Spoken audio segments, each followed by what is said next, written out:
Hey, it's Eric G. Around the House is sponsored by Baldwin Hardware.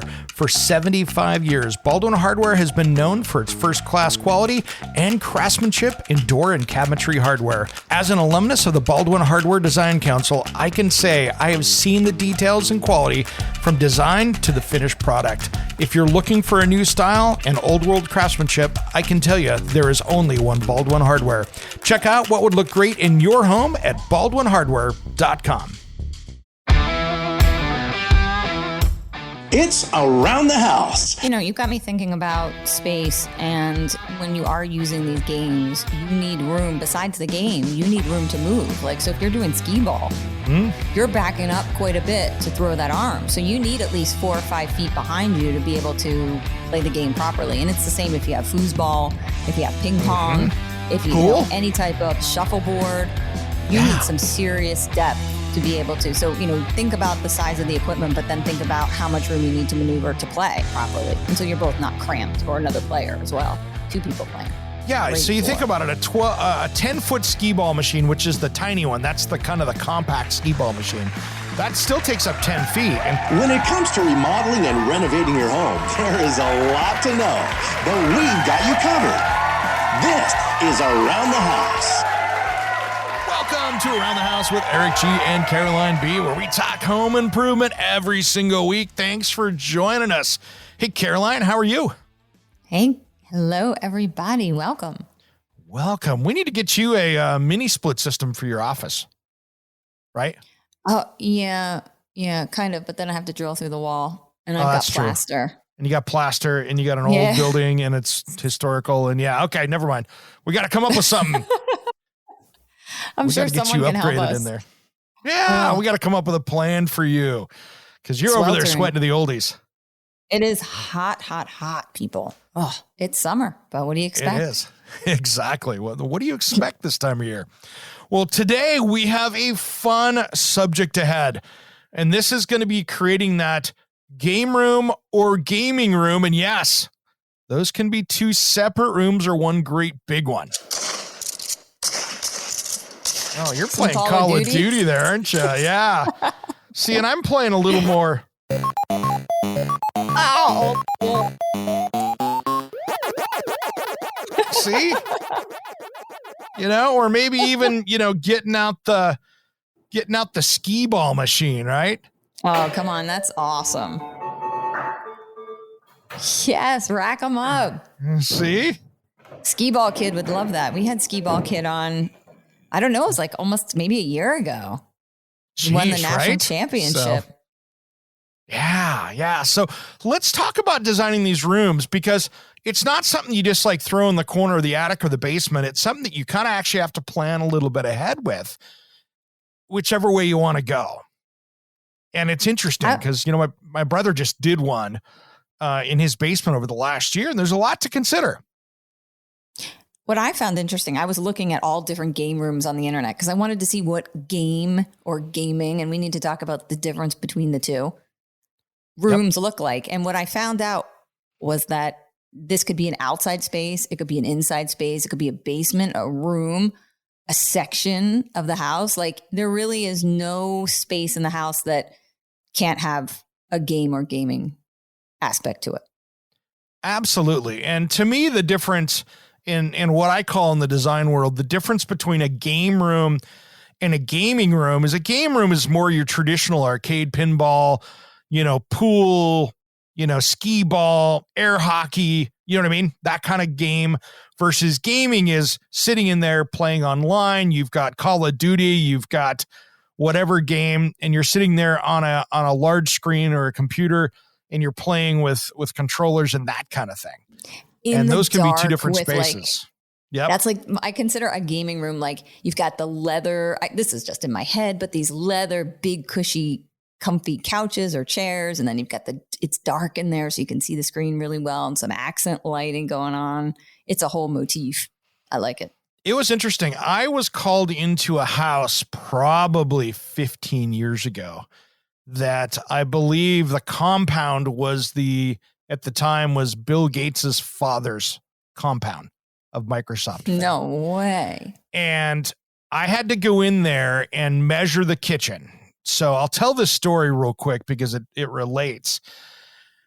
I show up and there's no address on the outside of this place. There's just a long, like 10-foot hedge and a guard station that's behind this big 10-foot tall iron gate and a key box. So I drive up, push the key box, and they say, pull in. You pull in and there's a guard station and there's like fully armed tactical AR type SWAT team guys that come out and they're mirroring into my car. They're looking to see what I have. I have to give them my identification. They take pictures of it. And I go in to look at the kitchen in one of these 3 houses that are on the property to measure it out. And I have 2 armed guards that go in with me that are there. And I mean, there's a dog sniffing the outside of my car. This was like State Department kind of weird stuff. Well, as I'm walking around the space, I walk past this bedroom, which is a fairly large bedroom in like a 1940s, 50s house, kind of ranch house. And there's the most amazing floating gaming chair with screens and it moves with whatever they were doing. This had to have been like a $50,000 gaming chair, all built out of stainless tubing and had a very custom high-end like Recaro leather seat in it. And it was a full-on gaming system in this black room that was all made for that. Wow, that's trippy. It was incredible. Yeah, I walked by, I was like, and again, for 15 plus years ago, it was way out there, right? You know, way out there for that innovative. Kind of stuff. Yeah, it was state of the art. But now, you know, it's funny. So, you know, great example when you're trying to create that game room, and we'll talk about gaming here a little later on in the show. Let's dive into game room, your traditional, you know, maybe it's got the pinball machine, you know, maybe you got somebody else over there playing skee ball. Yeah. Poker maybe table. Defender. Oh, video game. See, I grew up with this game in my basement. Yeah. Oh, Defender. So, that's awesome.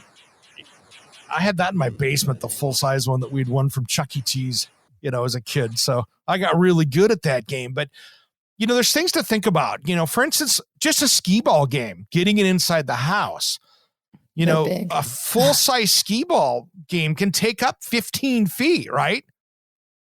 And electric. So, like seriously high-powered electric. It pulls ampage like crazy. Yeah.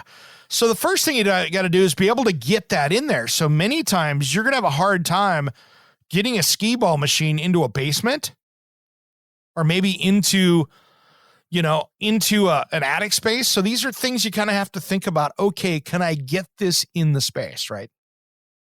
Well, your brother just did this, and that's tough. Yeah, he did. And it was tough. He got the skee ball machine in and he picked it up for a song. He just rebuilt it and been going through it. And he could barely get it tilted up in the basement because it's so tall.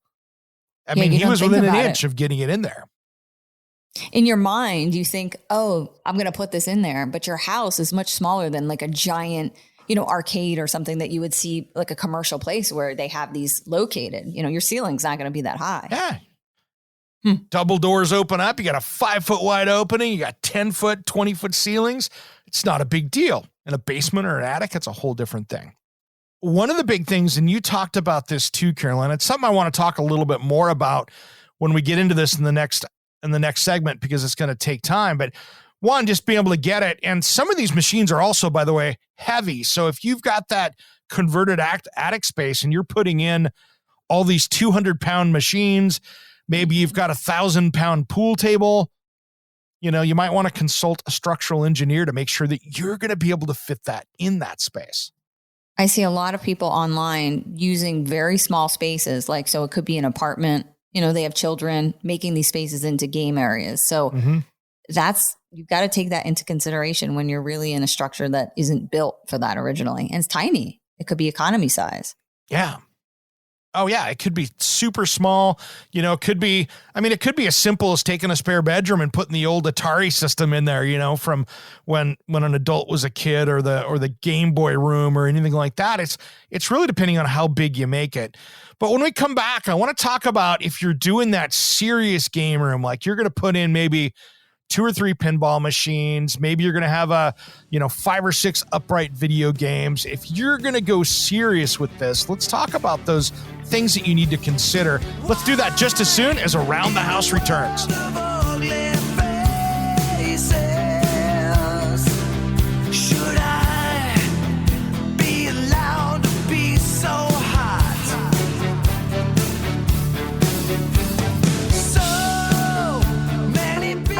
Hey, it's Eric G with Around the House. Are you looking to grow your business? Need a spokesperson for your company? Maybe an MC for an upcoming trade show? Or maybe you want to up your game and shoot some promotional videos? My team of experts would love to chat with you. Head to AroundTheHouseOnline.com and fill out the Contact Us form, and we'll set something up. Thanks for listening to Around the House. Hey, I'm Rudy Wade, and you're listening to Around the House with Eric G and Caroline B. Listen to my music to improve your home. You got me thinking about the day we move along. You have me singing in your head like Welcome back to the Around the House show, where we talk home improvement every single week. Hey, if you want to track us down, a couple ways you can do it. You can go over to AroundTheHouseOnline.com and hit the Contact Us page, or you can catch us on any social media platform out there except maybe, I think we're on most of the stuff out there. You might not see us on some of the little stuff, but the big ones were out there. Just look for Around the House show. What do you got there, Caroline? Grand Theft Auto 3. Oh, there you go. That would be in my gaming room. Yeah, we've been talking game rooms here, and Grand Theft Auto is a classic in the gaming world. But when we went to break, we were talking about, okay, if you're going to build out that game room with those, the big old school vintage arcade games, whether it's Skee-Ball or a Centipede, Miss Pac-Man, or any one of those things, you got to think of the technology you're putting in there. These things can use a boatload of energy.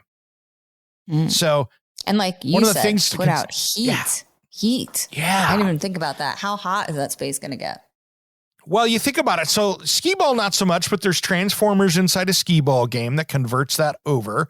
So that puts out its own heat there. But you might need 2 or 3 different dedicated electrical circuits in that space so that you're not overloading it. And you'll have to look at the back of each game to see what that pulls as far as power. But you really need to get your games figured out before you build the space, or at least account for that power that you're going to need in there, so you're not kicking breakers and doing that kind of stuff. And to be honest, I want to see some of that stuff where it's actually switched, which can be a little more complex, so you can turn those games off when you're done, because they use a lot of electricity. I don't want to see you have an extra, $60 bill because you left those things plugged in like it's an arcade 24/7. Yeah, and some of Does that them, make like, sense? I want to call it the grabber game. You ever see the thing where it comes down and it grabs a toy and shoots it down? I've seen a lot of homes actually have those. And then also, we were talking about Skee-Ball. A lot of the older Skee-Ball had those hot lights that get super hot. And so they can produce a lot of heat. And that's a lot of that old or what I call traditional boardwalk games. And people put them in their homes all the time. Yeah. Now, there are things you can do, because you think about it, all those arcade games that have the Miss Pac-Mans, the Galaxias, all the different games that you see that were in your traditional stand-up arcade games. One thing you can do to help with this is you can swap out those CRT old tube televisions on those with, LCD or LED monitors behind them, because they're just kind of TVs in there behind them. And so you can jump online, do the research, make sure you do them correctly. And by the way, you can get yourself, even when those things are unplugged, you can get yourself shocked really easily because they do store energy. Make sure that you understand what you're doing before you dive into those games and go, I'm just going to convert this over and put in a screen. Understand what you're working with before you do that, because you can get hurt or killed very easily inside those things. So make sure you know what you're doing, and make sure you're discharging things correctly and not getting yourself hurt. But you can do that, and that's going to save a huge amount of power. because you got to think about those old televisions are like your grandmother's or parents' TV they had. Those old tube televisions used a boatload of power compared to today's, newer television sets. You've got me thinking about space, and when you are using these games, you need room. Besides the game, you need room to move. Like, so if you're doing skee ball, you're backing up quite a bit to throw that arm. So you need at least 4 or 5 feet behind you to be able to play the game properly. And it's the same if you have foosball, if you have ping pong, if you, any type of shuffleboard, you need some serious depth to be able to. So, think about the size of the equipment, but then think about how much room you need to maneuver to play properly. And so you're both not cramped, or another player as well. 2 people playing. Yeah. So you think about it, a 10-foot skee ball machine, which is the tiny one. That's the kind of the compact skee ball machine that still takes up 10 feet. And so you're not putting that in a traditional bedroom. If you get the regular arcade style, that's a 13 to 14 foot unit by the time you got the back and everything in there. And so, yeah, you're right. You need another 4 or 5 feet behind that easily, and a space around there to put 2 or 3 people and swing and do all that stuff. So all of a sudden you're 20, 25 feet of space just to get that in there. That's not a normal bedroom. So now you're taking a space to do it. No, if you're going with these big time games that are legit, you need space. I mean, I'm sure people have done it and put it in a small area, like an arcade game you could do, a stand up arcade, you could put it, even a sit down. I mean, it's going to be cramped, but you can do it. Sure. And you got to think about those things too, is you have to get them, if you're putting them in the attic or the basement, you got to be able to get those things down there. So it's almost like carrying a 200-pound fridge into that area. You got to be able to think of how you're going to get that in there and get it stood up. And they're so awkward shaped. They're like real big on the screens on the top, remember? And then they funnel down to the small. So they're not like this easy shape to maneuver. Yeah. And then the other thing is too, is we're talking about the heat. So you need to plan ahead for getting that heating and cooling system in there. Maybe you're putting in a mini split unit to keep that space cool and all of that. And then of course, when you're doing that kind of thing, are you putting in a sink? Are you putting in a bar refrigerator? Are you putting in a popcorn machine? What are you going to be doing outside of just the games, right? A jukebox, the popcorn machine is a good, popcorn produces such volatile organics. You would probably want to have ventilation for that.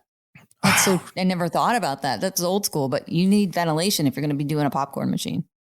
That's my call. Yeah. And maybe you're not going to get the movie theater one, but I've got one of the small ones, the small looking movie theater ones for when we have parties and stuff. And you put the oil in. And so that's actually less VOCs than the microwave popcorn. But a lot of people just put the microwave in the microwave popcorn, which is very unhealthy when you start talking about the VOCs coming off of microwave popcorn.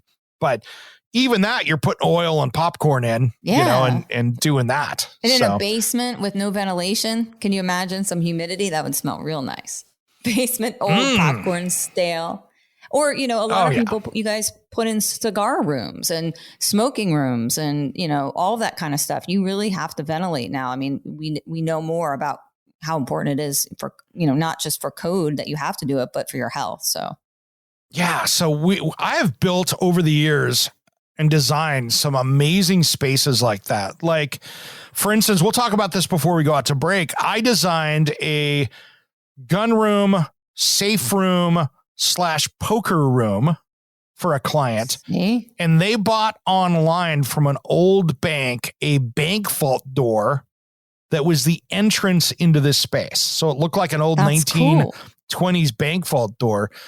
Yeah, but trying to get that bank vault door into the basement, because you're talking now a 1,800-pound door that you're carrying by hand into the basement with a dozen guys. We actually broke one of the stair treads going down to the basement where a guy put his foot through the stair tread from the weight going on it.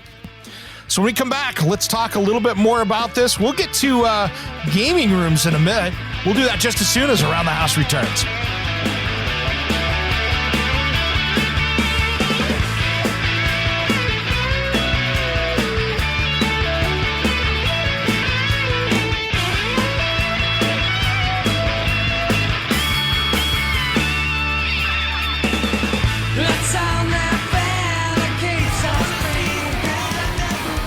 Hey guys, you're listening to Around the House with Eric G and Caroline B. I'm Zeke Sky, and I'm going to show you how to shred it out while you're building it up.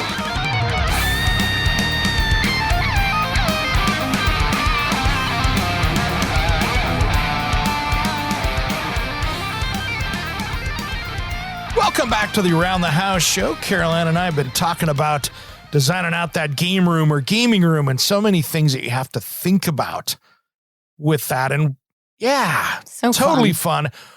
Yeah, one of the things that I want you to think about too is sound. Because maybe you're an adult and you've got, a house full of younger kids and it's next to a bedroom or it's underneath your living room, dining room, or kitchen or above it. What are you doing to control sound?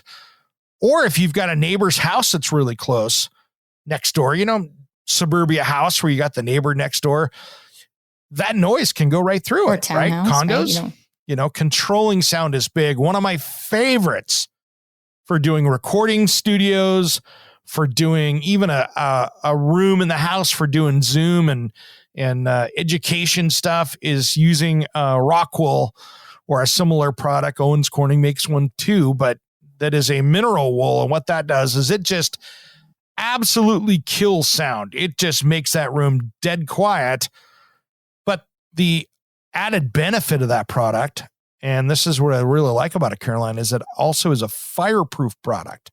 And if it's on a basement wall, if you get water in it, mold doesn't grow through it. It's a product that the water will go right through it and doesn't stick to it. So it doesn't get, that's the problem with like fiberglass. When fiberglass get nasty. Wet, it looks like a wet towel, right? It just gets nasty. A black soppy mess. And so this stuff. What's in Rockwool that makes it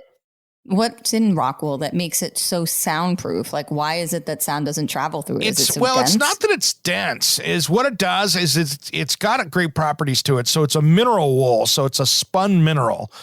And what it does is that it's a mixture of having the absorption. So it's soft enough and has enough air in it to stop that. Because you got to think of sound waves bounce. So hard surfaces love to bounce. So even putting drywall up on studs, that drywall being a solid surface is like your eardrum. It will reflect and bounce sound across. So if you take that wall and if there's another, drywall behind it with an empty void, it tends to even bounce more and give you that hollow effect. That's why in a room with a gymnasium where you have block walls in a hardwood floor, you have sound. Gym floor, just squeaky floor. You get it just everywhere. It sounds bouncing around everywhere. And so the more you can do to absorb sound and not let it transfer to the other side is good.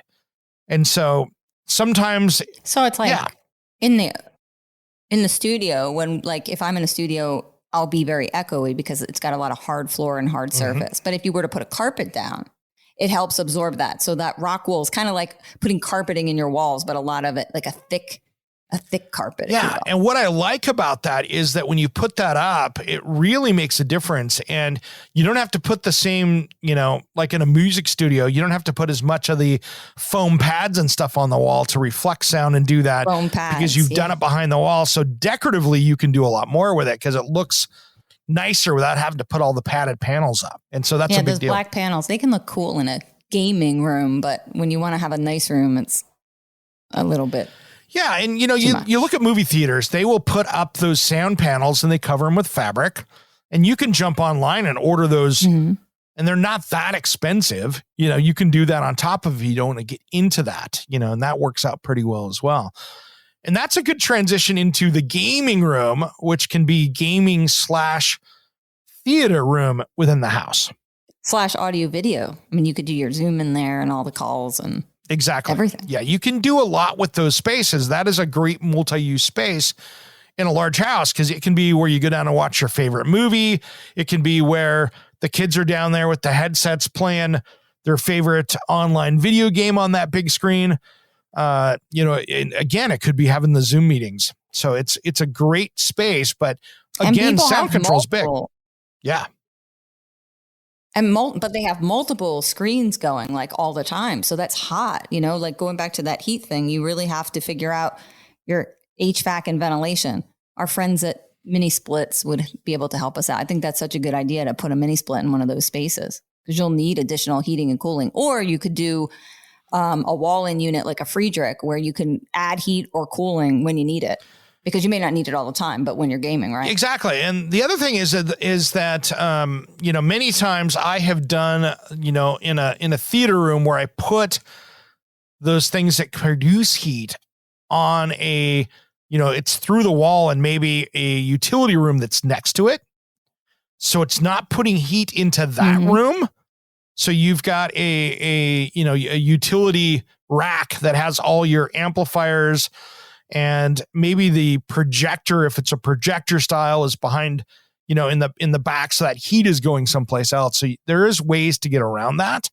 And that's by doing that. And then you can vent that, you can put a fan in that space to ventilate outside, where the room gets above 75 or 80 degrees in there. You can turn a fan on and ventilate outside. There's lots of different things you can do with little closets like that for putting in those, the towers and in that stuff to control heat. There's a lot of different things you can do with that, which is kind of fun. I like talking about this topic. You know what my favorite video game was growing up? What was your favorite video game? Did you ever hear of Pole Position? Of course. Did you play Pole Position? I had the Atari. Oh, it's that old 16. It sounds so archaic when you listen to it. Yeah. Yeah. See, and I talked about it earlier. I talked about it earlier back and again, I was born in the early 70s. And so I'm of that generation, but in the 80s when the arcade games came out, it was great. My little brother had his birthday at this new place called Chuck E. Cheese's, and it just come out. Oh my God. Remember Chuck E. Cheese? Yeah. Great. There's still a few in town here. You'd eat pizza and play games. Yeah. Horrible pizza, have one but here. Yeah. So, but the cool thing was for their 1 year anniversary. For the 1 year animatronic, creepy animatronic stuff in there. And for their 1 year anniversary, they gave away a Defender upright video game. And my little brother won the raffle. So we had delivered to our house this full on upright Defender video game. And it went down in the basement. That is awesome. And here's what was funny. And this is, early game room stuff like that. We spent the mornings of the summers down there playing until my mom would kick us out, but I got really good because it was one game that I played. And when we went on vacation in the motorhome and did the whole thing, like the KOA campgrounds had to lure people in, they had an arcade. They took maybe the pool room and turned that into the arcade. So I would show up and I was card sharking type of people. I'd walk into there and have my roll of quarters my mom would give me. I was like 12, 13 years old. I'd walk in and see the Defender game in there. I'd go, bet you $2, I can beat you. And then they'd get bored because I just play for an hour without using a quarter. And then they'd go, okay, well, we're going to go play another one, and they'd lose. And so I made more money on vacation doing bets on. For all the younger listeners, believe it or not, hotels used to have arcades. That was that was a thing. They don't have them anymore. But you would stay at maybe a Motel 6, or you would go to somewhere down by the water, and these places would have arcade games inside for the kids with a pool. But you don't see it anymore. Oh, restaurants were huge. They don't have gaming now. Not really. No, none of those do. They don't have gaming either at these places. Pizza places were great for that, right? You'd go get pizza and then the kids would go off and play the arcade games, and the parents would sit there and have the conversation. Yeah. So that was that generation. But everybody's brought this into their home. Yeah, but see, now everybody's brought this into their home, so there's no need to have it out at these locations because everybody's putting in gaming rooms. Exactly. Or has gaming technology. All right, we come back. We're going to wrap this subject up. We'll do that just as soon as Around the House returns.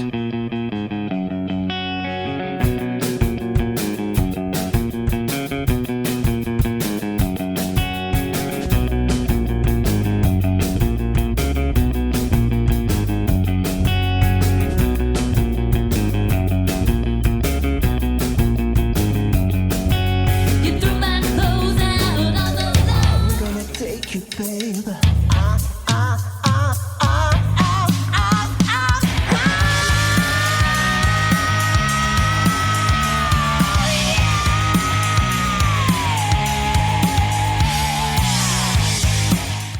Hi everybody, I'm Ari Kamin from Steven Abler's band, and you are listening to Around the House with Eric G and the beautiful Caroline.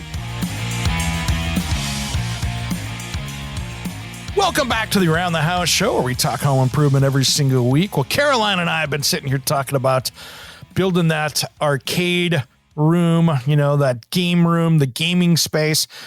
And one thing I want to talk about before we get into some of the other stuff is how the value of a lot of these things have gone up. I mean, 10 years ago, I could pick up a Pac-Man game for a couple $100 on Craigslist or now Facebook Marketplace. But now you can spend, $1,000 on these things really quickly.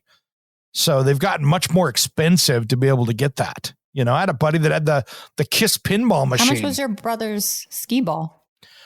Oh, that's a lot of money. Oh, yeah. Yeah, those are crazy. I think my brother paid for 2 skee ball machines. I think he paid $500 or $600 for them. And he's restoring both of them. And the problem is sometimes with these games is that the parts can be crazy expensive. Like they have these weird transformers, and now he's actually going to convert a energy efficient one to make it work. But the old school transformer, when you go online to buy one, is like $400 just for that part. So yeah, can you imagine how about the video games? Like when something goes wrong with the arcade, there's a lot of them out there, and there's people out there that make replacement boards. And so there is a pretty good support community out there for those, just because, they had them in every single pizza parlor. So there's a market for those. So you can get parts for those. Pinball too. Oh yeah. Pinball games you're talking about the Kiss, they get expensive, especially if you've got, I saw a $6 million man pinball machine. That thing was crazy. That's kind of cool, right? Man. I love that. I would have that in a heartbeat, right? I mean, but at the same time, you can get a pool table sometimes if you're searching for, $100, you move it. You know what I mean? And that's so much enjoyment. And so Eric was talking about bars now are making. There's one here in Philadelphia called Barcade, but he's talking about the bars that now incorporate drinking with playing arcade games, which sounds sort of like a catch-22. I mean, I don't know.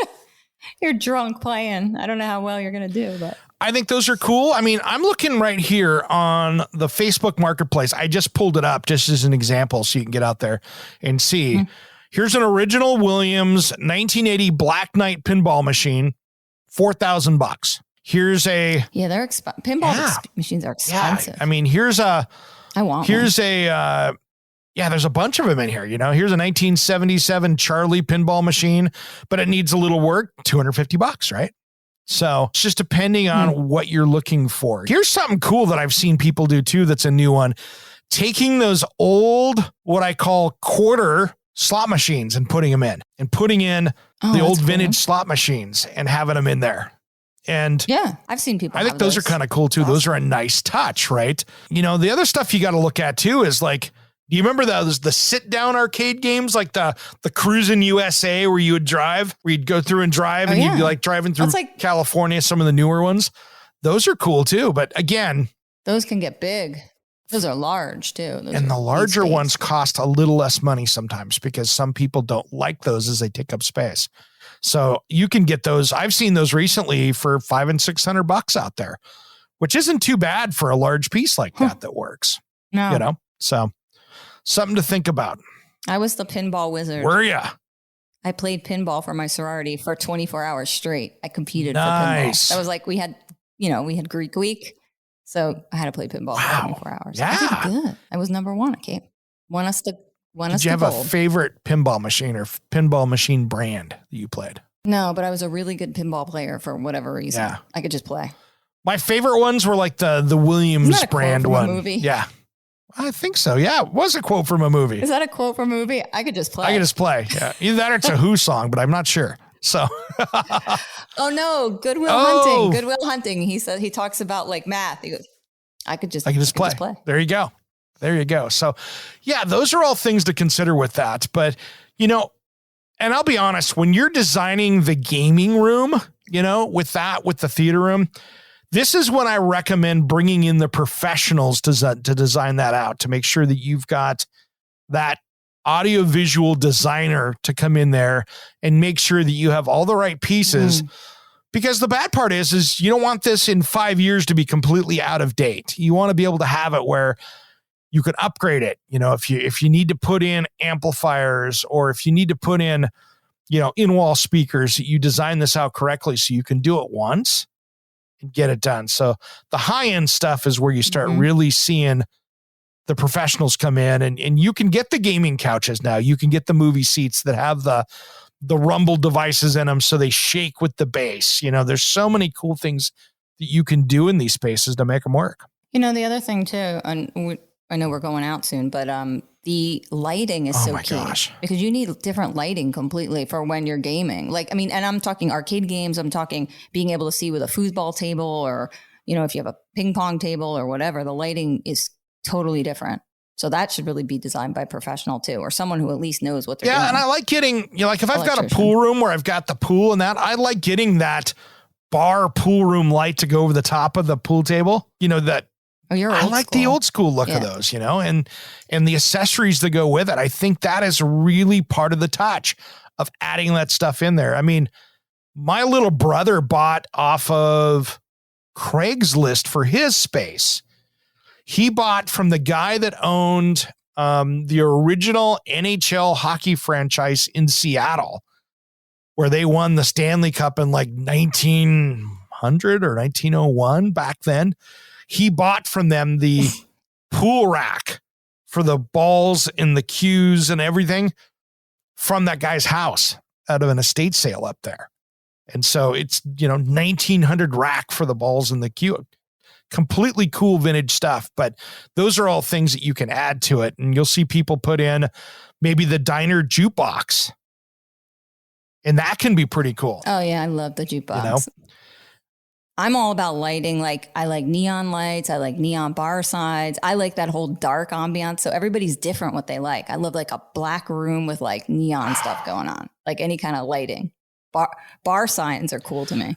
Like the old vintage, like neon signs. You know, and then, okay, are you going to do a soda fountain? Are you going to do a wet bar? Are you going to make it look like your favorite tiki bar? What are you going to do with that? Or slushy machines. Man, I've seen that. I've seen that too. Popcorn. Popcorn's a key. I think that's you have to have that. You have to have that for that. And then what are you going to do for flooring? You know, you're going to do a vinyl tile down there. You're going to put down make it look like it's a 50s vintage. You got to almost have to start out with what style is this going to be? You know, and you're moving big, heavy things around it. So maybe the hardwood floor is tough. Flooring's tough. You've got pinball machines. Those feet can really tear up a hardwood floor. So I like to put in either a hard vinyl floor in there, like the almost commercial tiles. Those look cool. Do a black and white. That can add to that, or you can turn around and put in, you know, a luxury vinyl plank that'll take it, because you want to be able to move stuff around in there without trashing a floor. Yeah, it's so true. You definitely need something that. I think tile's the worst. No, if somebody drops something on it, it's cracking. You're cracking, or you want everything. I mean, getting that pool table level, getting the pinball machine level. Getting that in there is tough. So you want to be able to have a very even surface down there. So basements, it's tough. Sometimes basement floors can have some serious little angles to them because they didn't spend that much time doing that concrete. So sometimes you got to use a lot of floor level. What if you did just do a paintable? Like, what if you just did paintable concrete? Because it's just something like that would be okay. Or would you rather go with like something on top of it, like a carpet? I'm not a fan of carpets on concrete in basements, just because they love to get moldy and mildewy from the moisture coming up through there. I would much rather see a professional garage coating in a basement. Because as you know, if you paint just a regular concrete floor paint, any moisture tends to bubble that up, and then you're fighting it. It's hard to get that looking right after it starts bubbling up. It starts to look bad. So I really want to come down and even put down a proper waterproof subfloor material with some floor drains in there, and then put a flooring system on top of it. That's kind of the best. Carpet can be good in areas. If you've got an area that's going to be where people are going to sit down or have a gaming area, carpet can be good. But again, I want to have something between that and the concrete and not just carpet pad, because I want to make sure that and it's got to be removable because you don't. Yeah, removable, because if you get a leak or something, it's coming up, or flood. Yeah, you want to make sure. That's hard. Really, carpeting in those areas is tough in gaming rooms. I mean, I have a hard time with finished basements in general, advising people what they should do. It is. Because, it is a damp space. Caroline, we're out of time. I hear that music playing. It's time to go. Good luck on your gaming rooms out there. I'm Eric G. And I'm Caroline B. And you've been listening to Around the House.